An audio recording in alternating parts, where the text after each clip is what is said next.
nggih Wawaka Capo ingkang mapan haneng pertapan saka lima Sang Pandhita Durna ingkang hanapi praptaning Raden Patih Harya Sangguning ingkang sarimbit kayan Raden Lesmana Mandra Kumara atmajaning Sang Prabu Duryudana sigra manembrama praptaning risang kekalih nenggih Sang Kumbayana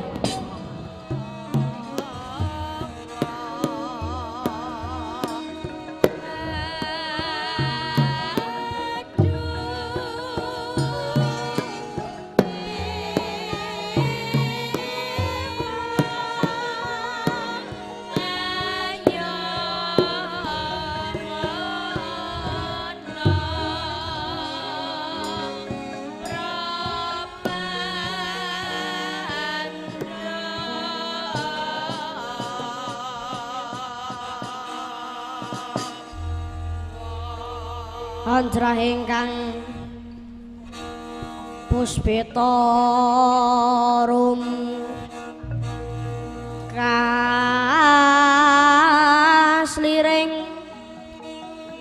samirana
dadi alas dogrehek Allah Allah iki ndak sawang kaya Adipati Harya Sangkuni kang tumeka ana ing pertapan saka lima adicune ana wigati apa di Kakang Durna sowan kurine arek larapake putumu Lesmana perlune bakal gayuh wahyu cakraning rat amarga Lesmana digadang besok bakal romanti ke Prabon Ngastina Kakang. Oh iya, mangko to ngger putuku Lesmana. Wonten dawuh Kanjeng Eyang. Yen sira temen kepengin gayuh wahyu cakraning rat, syaraté kudu akeh dongane sungkem lan ngabekti Rama Ibu lan gurumu. Uga kudu riadoh lan tirakat tapana alas ngger. Alas pundi Kanjeng Eyang? Wana Kranda Wahana. Menawi tapanipun boten wonten ngalas ngoten pripun Kanjeng Eyang? Upami enten griya napa dolanten warangaten apa saged mergi nek ten ngalas mengke tebih saking panganan mengke kula nek luwe pripun Kanjeng Eyang? Jenenge tapa ku ya prihatin ngurang-ngurangi akeh ndonga lan mleke tapa kok eneng warung wedi luwe kuwi jenenge ora tapa ning mung arep madang. Oh nggih menawi ngaten kula purun tapa wonten alas Kranda Wahana ning kedah dipun rencangi nggih Kanjeng Eyang amargi kula ajrih aja kuwatir mengko ndak rewang nggih adicuni ayo enggal budal dina iki ayo ndak derek Kakang Swatama lan Kartomarma metu njaba budalake wadya. Ngestaken dawuh Bapa Peremban, ngestaken dawuh Kanjeng Rama.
Sranane wong yen luhung potah topo kurang guling elinga solah jatmeka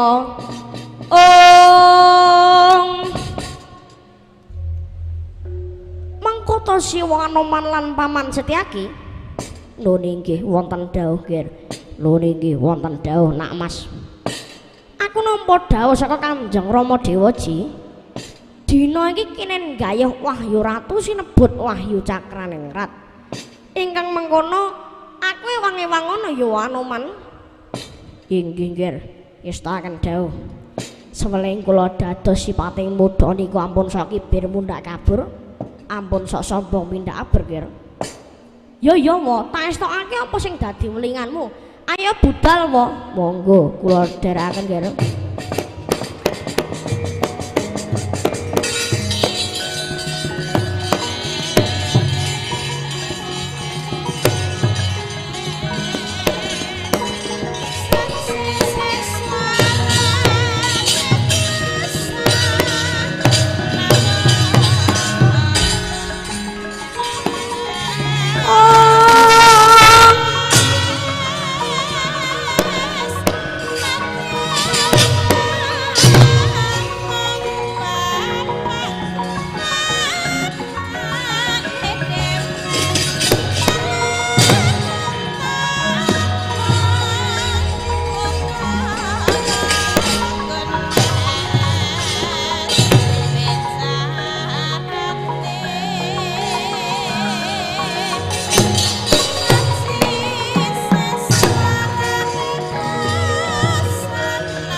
amun ler gumampang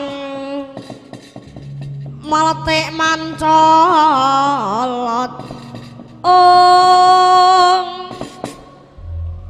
iki Setyaki nyong setemukana ing ana Krendha ana kene para nyata sumrupa Bambang Sutama tekaku mrene nderekake anak Mas Samba putra sinuwun Prabu Kresna bakal gayuh Wahyu Cakraningrat Anoman eneng apa Sutama apa kowe ora weruh yen asiki wis dipager beteng menungso dening Kurawa sapa wae ora kena mlebu alas sakliyane Kurawa apa alas iki ndeke mbahmu kok dikukuhi Kurawa entuk ra entuk aku tetep bakal bacutake laku wah yen ngono ngejak geseh karo aku ora minggat lakon ilang nyawu maju legane ngatiku Surma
Yo.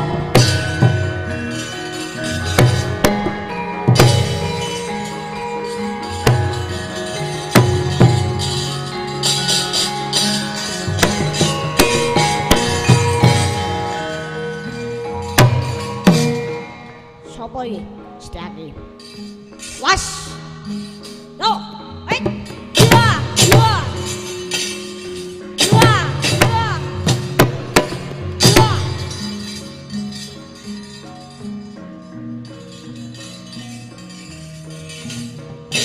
Hei. Dua. Oi. Pak.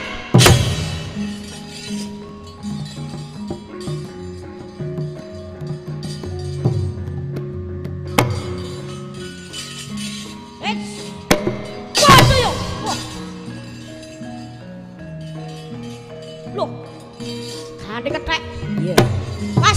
Dua, dua. Yo, dua, dua. Baik.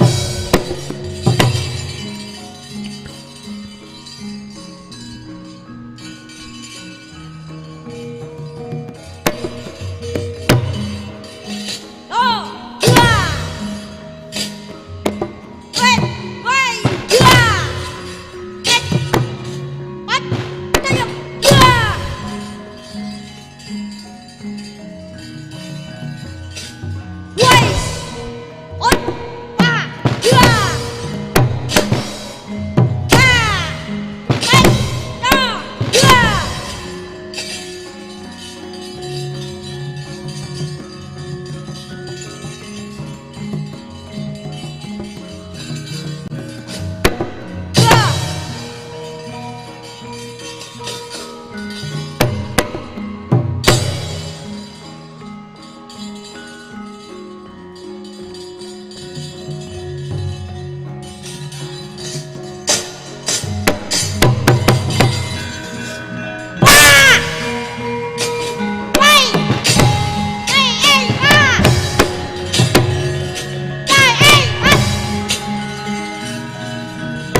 Wes kapok.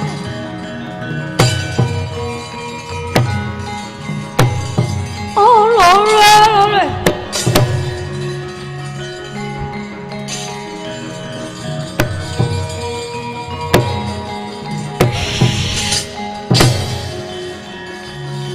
Hop.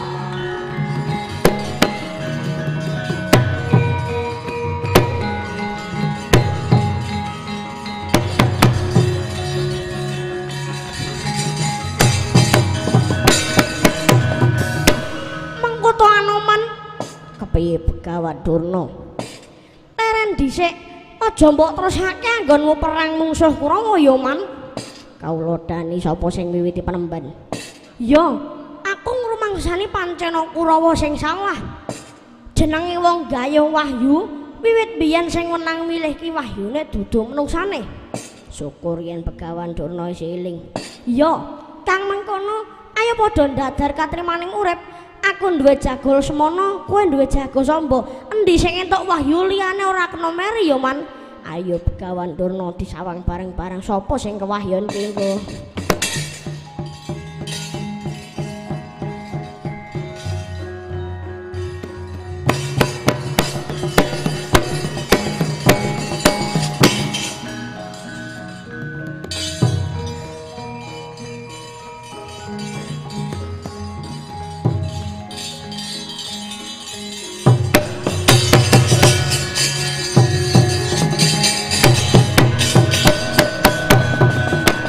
Siang Pantara Ratri among cipta pukulan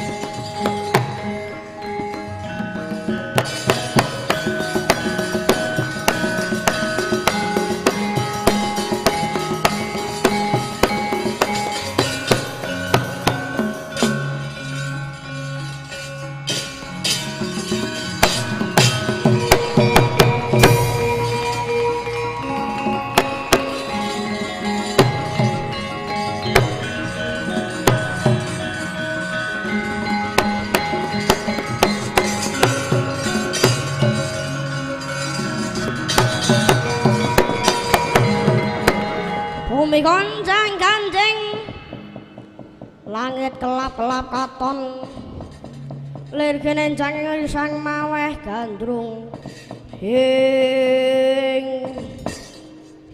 wa Semar kula wonten dawuh Ndara siwa ndak kanthi manjing ana alas Krendayana iki aku kepengin gayuh wahyu cakraning Ratwa pengen gayuh wahyu cakraning Rat wa Semar iya mongko bisane aku entuk wahyu mau syarate kudu tapana kene pasrah jiwa raga mring Gusti Mula aja tida-tida anggon mundombani aku ya wa inggih Ndara menawi mekaten monggo enggal kula dherekaken miwit apa nggih Gus ayo budal dene kuwi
sabdaning ukilaring kanikara sakator ing mengko tangger Wulandrema kula nuwun wonten dawuh pukulun iki wis wancine sira dadi wahyu cakraning Rat kang mengkono merengga mlebu ana guwa garbaning Satya Muda sing lagi tampa kae ya ngger wis mengkono tumuli bakal dicoba dening Jawata sapa sing kuat godane yen kuat godane teges dheweke kuat kasinuwan wahyu cakraning Rat inggih ngestaken dawuh kepareng kula nyuwun pamit pukulun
Semana Raden Lesmana putra Ngastina parangan nampi wahyu cakraning Rat sigra cinaba dening Jawata kenging guntur geni girap-girap pamikiran Sang Lesmana giya lumajar wahyu ucap saking hanggane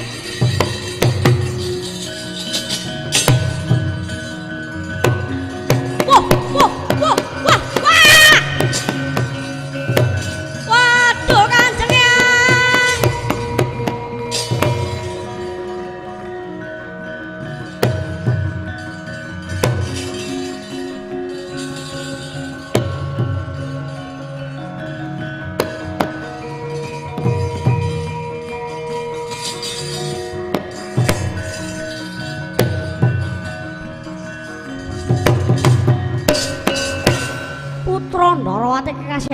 Samba nedeng mangun tapa kapencokan Wahyu Cakraningrat.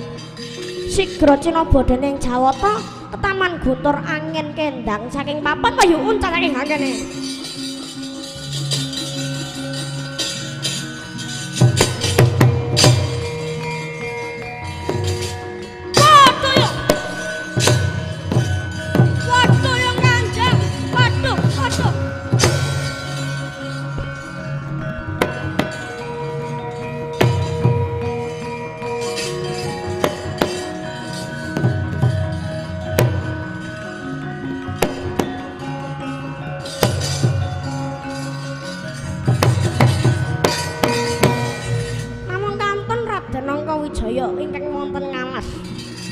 Sumra saking Dirgantara nenggih Wahyu Cakraningrat manjing sang Angkawijaya ya Abimanyu. Para Jawata sigra nibakaken Guntur Toya banjir bandhang nempuh sang Abimanyu. Saking denya pasrahpati urip mring Gusti Toya benendatan ngoncataken Abimanyu saking papan kuat godane kinodran apa Wahyu.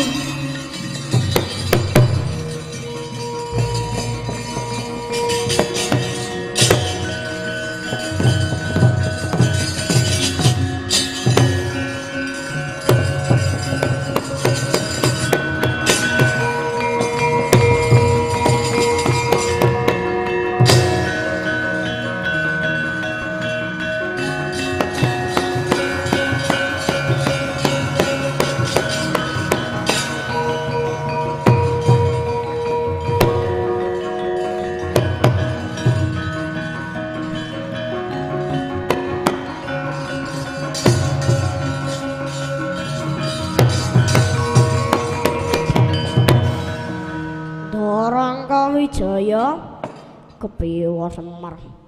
Dika sampun pikantuk Wahyu Cakraningrat ugi sampun kiyat nampi godane. Kanthi mekaten kinodrat sing andika ingkang kiyat nampi Wahyu kasebat Ndara. Ya pengatiku kang mengkono ayo enggal bali supaya enggal metu dayane Wahyu iki bisa mrakapi Angkawijaya keluarga lan warga kabeh ya Allah. Inggih, monggo kula dherekaken kondur tasyakuran Ndara. Untuk kupat menyang Banten mawi kula lepat nyuwun pangapunten akhiru kalam wassalamualaikum warahmatullahi wabarakatuh.